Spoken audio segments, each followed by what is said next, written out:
அனைத்து அன்புள்ளங்களுக்கும் இனிய மாலை வணக்கம். புரட்சித் தலைவர் எம்ஜிஆர், புரட்சித் தலைவி அம்மா ஆகிய இருவரும் தெய்வங்களை வணங்கி இந்த பதிவை வெளியிடுகிறேன். எல்லோரும் எப்படி இருக்கீங்க? எல்லோரும் நல்லா இருப்பீங்கன்னு நினைக்கிறேன். எல்லோரும் நன்றாக இருப்பதற்கு எல்லாம் வல்ல இறைவனை வேண்டுகிறேன். இன்றைய அரசியல் பதிவு. இன்னைக்கு எழும்பூர் மகப்பேறு மருத்துவமனையை மாண்புமிகு தமிழக முதல்வர் விஜய் அவர்கள் ஆய்வு செய்தார். இன்ஸ்பெக்ஷன். அவருடைய ஆய்வை வரவேற்கிறோம் மக்களின் சார்பாக. ஆனால் என்னென்னா, அந்த இடத்துலையும் ஒரே கூட்டம். அங்கேயும் ஃபோட்டோ எடுக்கிறது, எல்லாம் வீடியோ எடுக்கிறது, எல்லாம் இது பண்ணுறாங்க. இந்த மாதிரி அரசு விழாக்கள் எல்லாம் ரீல் போடுவது, ஃபோட்டோ எடுப்பது எல்லாத்தையுமே தவிர்க்க வேண்டும். இந்த ஃபோட்டோங்கிறது அரசாங்கம் மட்டும்தான் பிஆர்ஓ ஆஃபீஸ்ன்னு இருக்கும், பப்ளிக் ரிலேஷன் ஆஃபீஸ். அவங்க மட்டும்தான் ஃபோட்டோ எடுத்து எல்லாமே இது பண்ணுவாங்க. ஆனால் அங்கே பொதுமக்கள் கூட்டம் கூட்டிகிட்டு ஃபோட்டோ எடுக்கிறது நல்லதல்ல என்பதை இந்த வீடியோ மூலம் வலியுறுத்துகிறேன். இது தொடர்ந்து இந்த ஆட்சியில் நடந்து கொண்டிருக்கிறது. வருத்தமாக இருக்கிறது. ஏன்னா ஒரு 2-3 நாளைக்கு முன்னாடி தனக்கு சம்பந்தமே இல்லாத ஒரு துறையை போய் ஒரு அமைச்சர் ஆய்வு செஞ்சுருக்கிறாங்க. கீர்த்தனான்னு அரசு பள்ளியில் போயிட்டு, விழுப்புரம் பக்கத்தில் அந்த குழந்தைகிட்ட போயிட்டு உங்கள் அப்பா என்ன பண்ணுறாங்க அப்படின்னு இங்கிலீஷில் கேட்டிருக்காங்க. சாதாரணமாக குழந்தைகள் கொஞ்சம் தடுமாறும் தான். அப்படி போய் ஒரு 4-5 பேர் போயிட்டு ஒரு சின்ன குழந்தைய போய் கேட்கும்பொழுது அது எவ்வளோ பயந்துருக்கும் அந்த பெண் குழந்தை. அந்த காலத்தில் பசங்க பள்ளிக்கூடத்துக்கு வரமாட்டேங்கிறாங்க அப்படிங்கிறதுக்கு தான் காமராஜர் அவர்கள் உணவை மதிய உணவு கொண்டு வந்தார். அதுக்கப்புறம் புரட்சி தலைவர் காலத்தில் அதை விரிவாக்கப்பட்டு சத்துணவு நல்லா போட்டு பிள்ளைங்கள்லாம் ஸ்கூலுக்கு வர்றதுக்கு நல்லா ஏற்பாடு பண்ணாங்க. அந்த மாதிரி தான் நம்ம அரசு பள்ளிகள் இயங்கி கொண்டிருக்கிறது. அந்த சூழ்நிலையில் அந்த பிள்ளைங்களை எப்படி முன்னேற்றம் கொண்டு வரணுங்கிறதான் பார்க்கணும் மொழியை.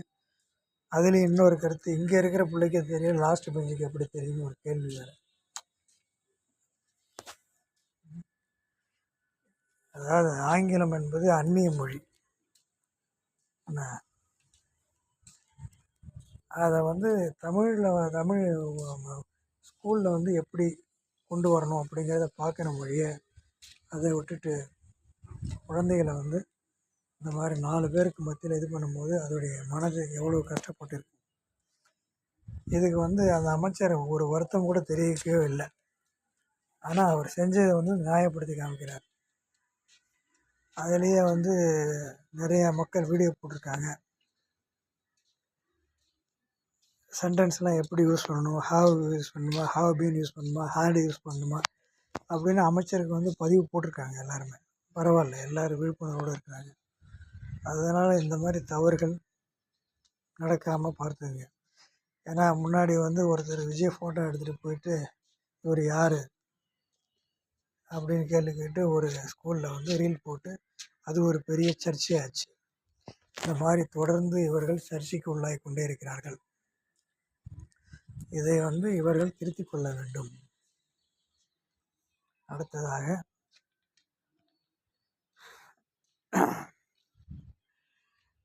ஊடகங்களுக்கு அதிமுகவை பற்றி பேசலைனாக்க டிஆர்பி ரேட்டிங் அதிகமாக வராது. அதிலே குறிப்பாக சவுக்கு சங்கர் ஏதாவது ஒரு கருத்தை புத்தம் பொதுவாக சொல்லிட்டு போயிடுவார்.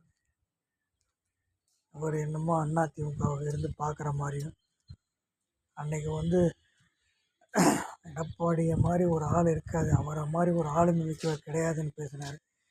இன்றைக்கி என்னடானாக்க பொதுச் செயலாளராக தீமராசை போடலான்னு இவர் சஜஷன் சொல்கிறார். அதிமுக என்பது தொண்டர்களால் இயக்கப்படும் ஒரு கட்சி. அதனால் அந்த கட்சி தொண்டர்கள் பார்த்துவாங்க. அது பொதுச் செயலாளரை எடப்பாடியார் எல்லோரும் நம்பியிருக்காங்க. அது அவர் செயல்படுவார். நீங்கள் இடையில இடையில மூக்க நுழைஞ்சு பெரிய சஜஷன் சொல்கிறேன்னு சொல்லிட்டு தேவையில்லாத கருத்துக்கள்லாம் சொல்லிகிட்டு இருக்காங்க அண்ணன் சவுக்கண்ணன். ஆமாம், நீங்கள் சொல்கிற கருத்துக்கள்லாம் பார்த்துட்டு தான் இருக்கிறோம். சில கருத்துக்கள் நல்லா தான் சொல்கிறீங்க, அதெல்லாம் வரவேற்கின்ற விஷயந்தான். ஆனால் ஒருத்தர் ஓவராக பண்ணும் பொழுது அது எல்லாருக்கும் மனசு புண்படும். ஆமாம், உங்களை அது மாதிரி யாராவது பேசினாக்கா உங்கள் மனசு எப்படி இருக்குங்கிறத மனசில் வச்சு பேசுங்க. என்னைக்குமே நன்றி விசுவாசத்தை மறந்து பேசாதீங்க அண்ணன் சவுக் சங்கர் அண்ணன். ஆமாம், அன்றைக்கி அவர் பேசலைன்னா அவங்கள முன்னாடியே கொண்டு உள்ளார வச்சுருப்பாங்க. என்ன, அதனால் உங்களுக்கு எவ்வளவோ நல்லது தான் செஞ்சுருக்காரு எடப்பாடியார். அதை மனசில் வச்சுட்டு பேசுங்க. அதற்கப்புறம் நமது கட்சியினர் உற்சாகமாகவும் இருக்க வேண்டும். தேர்தல் வரும்பொழுது இடைத்தேர்தலில் நாம் வெற்றி பெறலாம். மாவட்டந்தோறும் மீட்டிங் நல்லா நடத்திக்கிட்டு இருக்காரு. ரொம்ப சந்தோஷமாக இருக்குது. அந்த ஜமீலா மேடத்துக்கு துணை பொதுச் செயலாளராக போஸ்டிங் கொடுத்துருக்காங்க. வாழ்த்துக்கள். இது மாதிரி நல்ல கழகத்தில் உழைப்பவர்களுக்கு கண்டிப்பாக பதவி வரும் என்பது உண்மை. அதனால் நமக்கு பதவி இதெல்லாம் நமக்கு முக்கியம் இல்லை. நமக்கு நம்மளுடைய ஏக்கம் மீண்டும் ஆட்சிக்கு வர வேண்டும் என்பதுதான் முக்கியம். அதற்கு உழைப்போம், உயர்வோம். இந்த அதிமுக என்பது யாரையுமே நம்பி இல்லைங்கிறது தான் உண்மை. இவரை சேர்த்துக்கிட்டா நல்லா இருக்குமா, அவரை சேர்த்துக்கிட்டா நல்லா இருக்குமான்னு சஜஷன் எல்லாம் சொல்லிக்கிட்டே இருக்கிறாங்க. ஒன்று உணர மாட்டேறாங்க. இந்த இயக்கத்தை இந்த இரட்டை இலை தான் தீர்மானித்து கொண்டு இருக்கிறதுங்கிறத உணரணும். முதல்ல எம்ஜிஆருக்கு மரியாதை கொடுங்க. எம்ஜிஆர் தான் முக்கியம். ஆமாம், வேறு யார் வந்தாலும் இங்கே ஒன்றும் கதைக்கெல்லாம் ஆகாது. எம்ஜிஆர் பேரை சொல்லிக்கிட்டே இருங்க, அதுதான் முக்கியம். அதை விட்டுட்டு இவங்களை சேர்த்தா நல்லாயிருக்கும், அவங்கள சேர்த்தா நல்லாயிருக்கும் அப்படின்னு நீங்கள் சஜஷன் கொடுக்க வேண்டாம். வெளியில் இருக்கிறவங்கெல்லாம் யார் வேணாலும் இயக்கத்தில் சேரலாம். யார் விருப்பப்பட்டு சேர்றாங்களோ அவங்கள சேர்த்துக்க போகிறாரு அவர் தான். அதுக்கு வெளியில் இருக்கிறவங்க இந்த சமுதாயத்தை உள்ளவங்கள சேர்க்கணும், அந்த சமுதாயத்தை உள்ள சேர்க்கணும். ஒன்று மட்டும் புரிஞ்சுங்க, அதிமுகங்கிறது ஜாதி அமைப்பில் ஆன இயக்கம் அல்ல. நல்லா தெரிஞ்சுக்கணும். அன்றைக்கி ஜாதிய ரீதியில் இல்லாத ஒரே இயக்கம்னா அன்று முதல் இன்று வரை அதிமுக தான். அது புரட்சி தலைவர் வழியில் வந்தது தான். விருப்பமுள்ளவர்கள் அவரால் தான் சேர வேண்டுமே தவிர அதிமுக உடைய செயலாளரோ யாரும் எங்கள் கட்சிக்கு வாங்க என்று யாரையும் அழைக்க மாட்டார். இவர்கள் செய்வது போல் நீங்கள் ரிசைன் பண்ணிவிட்டு வாங்க, நாங்கள் உங்களுக்கு பிரச்சாரம் பண்ணுறோம் அப்படின்னு வைக்க சொன்னார்.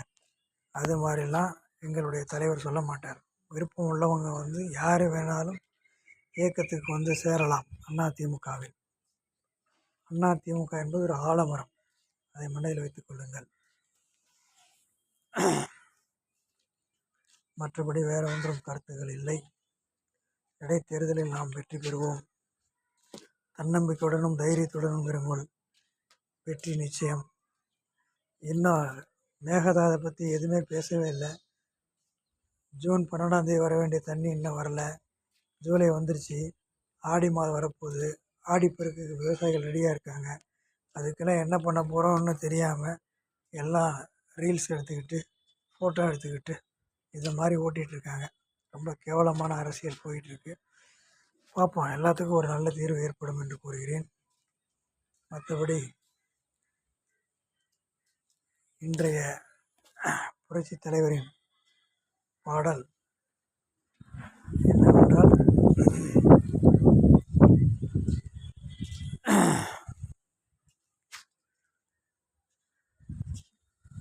ஏகப்பட்ட பாடல்கள் இருக்கிறது. இந்த தருணத்தில் நமக்கு தன்னம்பிக்கை ஊட்ட வேண்டிய பாடல் என்னவென்றால்,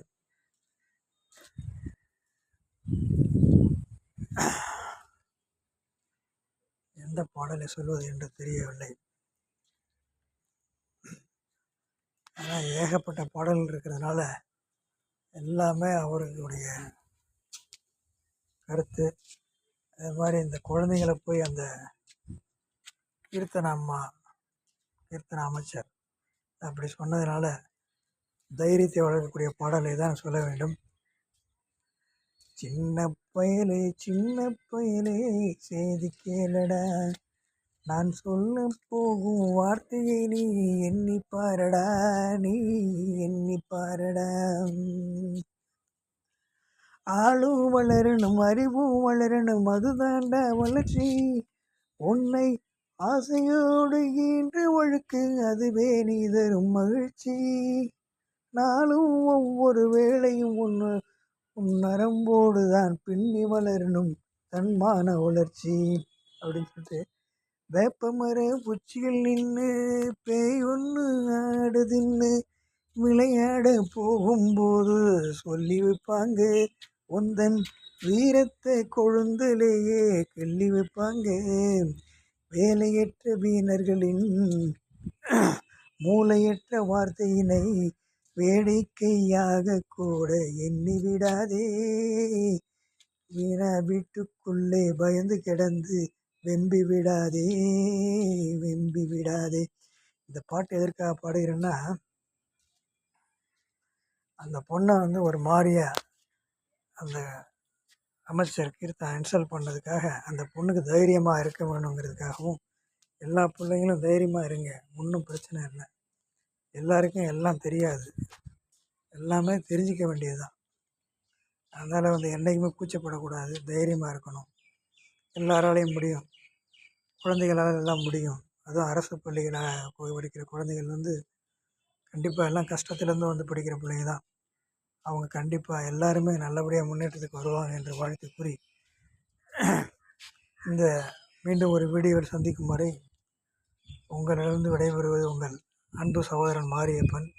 புரட்சி தலைவர் புகழ் வாழ்க, புரட்சி தலைவர் அம்மா புகழ் வாழ்க, புரட்சி தமிழர் அண்ணன் எடப்பாடியார் வெற்றி பயணம் தொடரட்டும்.